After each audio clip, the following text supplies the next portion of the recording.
Suppose करिए object है ये ऑब्जेक्ट है m1, ठीक है, और ये ऑब्जेक्ट है m2, ठीक है, और ये दोनों जो ऑब्जेक्ट है ये एक फ्रिक्शनल लेस सरफेस पे रखा हुआ है, ठीक है, this is placed on frictional less surface, ये सरफेस फ्रिक्शनल लेस है, इसकी वेलोसिटी है v1 और इसकी वेलोसिटी है v2। अब ये जो वेलोसिटी मेंशन्ड है v1 और v2 ये क्या है, तो सरफेस के रिस्पेक्ट में, ग्राउंड के रिस्पेक्ट में मेंशन्ड है, ठीक है। तो अब आपको अगर काइनेटिक एनर्जी पूछा जाए, what is the kinetic energy of this system, what is the kinetic energy of this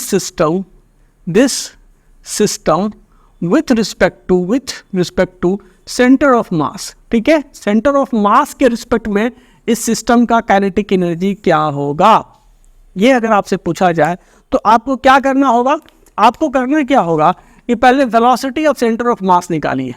ये क्या होगा, m1 into v1 plus m2 into v2 बट्टा m1 प्लस m2।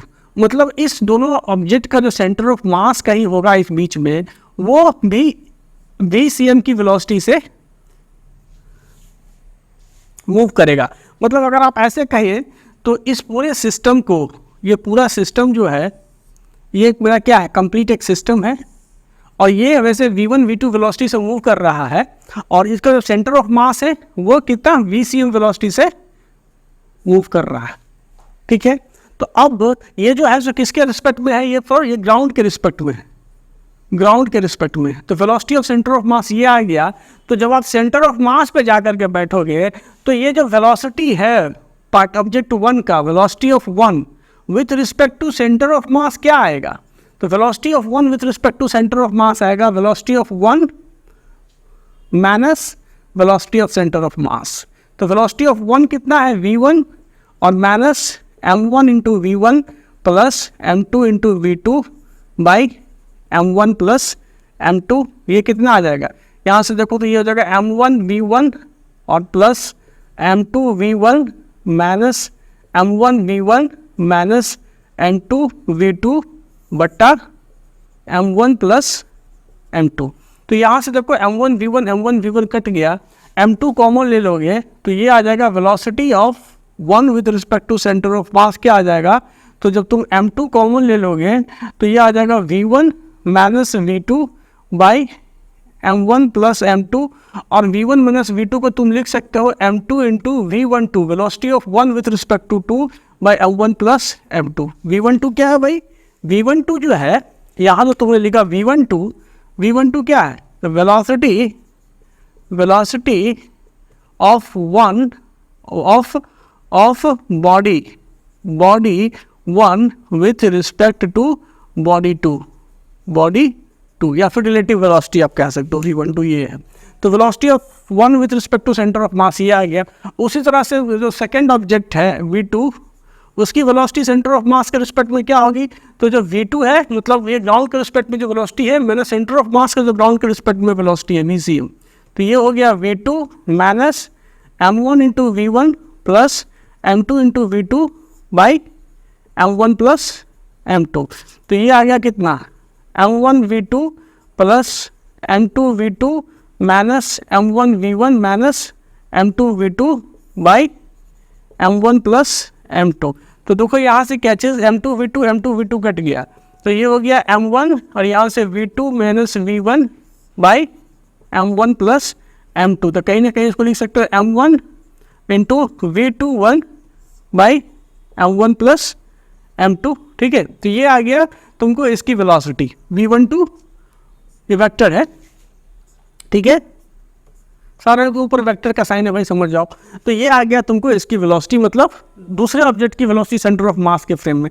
तो सेंटर ऑफ मास के फ्रेम में बैठ के जब इस कहानी को देखोगे तो इस ऑब्जेक्ट की जो वेलोसिटी है m1 मास की ऑब्जेक्ट की वेलोसिटी क्या होगी, तो velocity of 1 with respect to centre of mass होगी, और इस ऑब्जेक्ट जो m2 है इसकी वेलोसिटी क्या होगी, m2 इसकी वेलोसिटी होगी यहाँ से velocity of 2 with respect to centre of mass होगी, और ये होगा हमारा सेंटर ऑफ मास के रेफरेंस फ्रेम में। क्या होगा, centre of mass reference frame.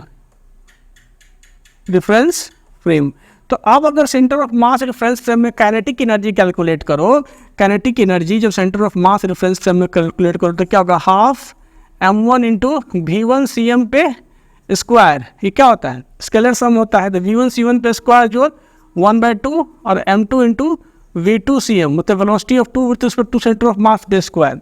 तो ये देखो यहाँ से सॉल्व करो, 1/2 m1 और V1 C1 कितना निकाला था आपने, ये निकाला है m2 into V12 by m1 plus m2 पे होल स्क्वायर, और जोर 1/2 m2, V2 C1 कितना निकला था, तो m1 into V21 by m1 plus m2 पे होल स्क्वायर। तो देखो V12 हो, V12 पे whole square is equal to V21 पे whole square is equal to V relative पे स्क्वायर, यही होगा, ठीक है। इसको स्क्वायर करने पर नेगेटिव साइन खत्म हो जाता है। तो अब आओ 1/2 यहाँ से और 1/2, अब यहाँ से क्या करना है, हमें कॉमन लेना है। तो हम क्या करते हैं, m1 प्लस m2 पे होल स्क्वायर कॉमन लेते हैं, 1/2 और ये m1 प्लस m2 पे होल स्क्वायर हमने कॉमन ले लिया। तो ये आ गया कितना, m1 इंटू m2 पे होल स्क्वायर और जोर m2 इंटू m1 पे होल स्क्वायर और बाई यहाँ से तो m1 प्लस कॉमन ले ही लिया था, और ये आ गया यहाँ से v रिलेटिव पे स्क्वायर।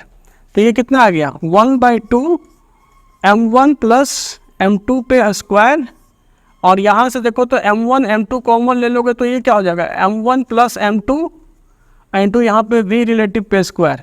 तो यहाँ से ये और ये कट जाएगा, तो ये कितना आ गया, 1/2 m1 into m2 by m1 plus m2 into v relative पे स्क्वायर।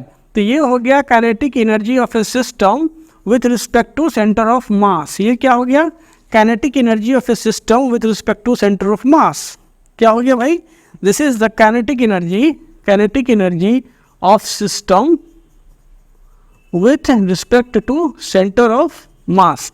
तो इस फॉर्मूले को गौर से देखो तो हम क्या लिख सकते हैं कि काइनेटिक एनर्जी जो है, kinetic energy of system with respect to centre of mass क्या हो जाता है, 1/2 म्यू इंटू वी रिलेटिव पे स्क्वायर, जहाँ म्यू को रिड्यूस मास बोलते हैं, m1 इंटू m2 बट्टा m1 प्लस m2। तो ये रिजल्ट अगर आपको याद रहेगा तो जब स्प्रिंग वाला प्रॉब्लम आएगा तो आप इसको फटाक से लगा करके सिस्टम का काइनेटिक एनर्जी निकाल सकते हैं। मैं आपको सजेस्ट करूंगा कि जब आपने ये वीडियो देख लिया है तो प्लीज़ इसके ठीक नेक्स्ट वाला वीडियो जहां हम लोग इस कंसेप्ट पे बेस्ड प्रॉब्लम सॉल्व करेंगे उसको भी देखें। और please if you like the video please subscribe the channel.